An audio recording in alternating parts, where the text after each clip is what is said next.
Une alarme stridente dans le froid glacial de Lituanie.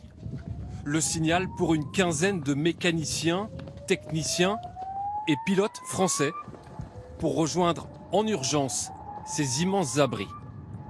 À l'intérieur, 4 rafales tricolores. Allez, c'est parti, on est à fond dans le match là, ça a sonné, il faut décoller au plus tôt. Donc voilà, quelques minutes, vous allez voir, ça va pas traîner.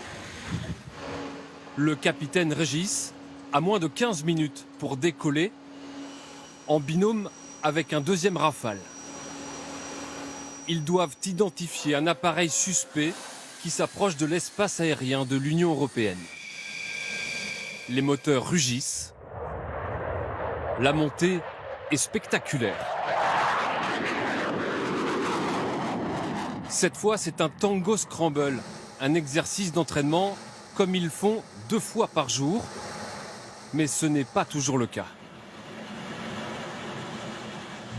Il y a quelques semaines, ce Sukhoi 34, un bombardier russe à droite de l'image, vole vers la côte estonienne. Les 2 rafales viennent à sa hauteur, l'encadrent.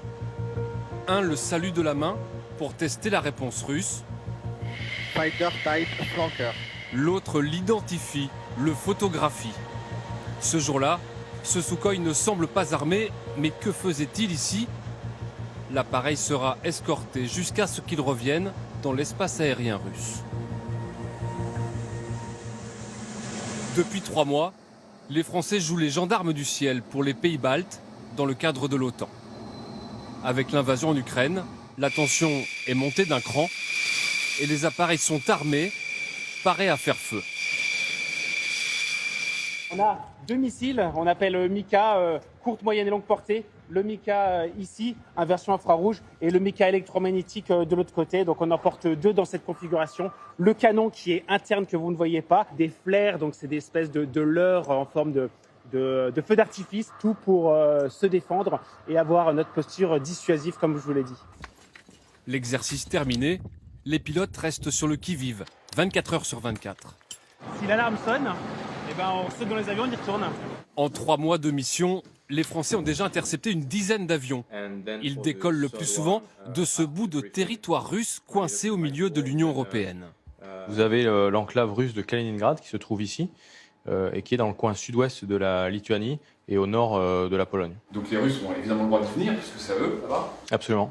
Un bon prétexte pour les Russes pour observer ou provoquer les Européens.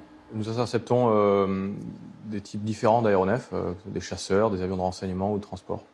Dès lors qu'ils ne respectent pas le remplissage d'un plan de vol ou le fait d'afficher des modes de transpondeur reconnaissables. Cette mission nécessite un véritable village gaulois dressé à 200 km de la Russie.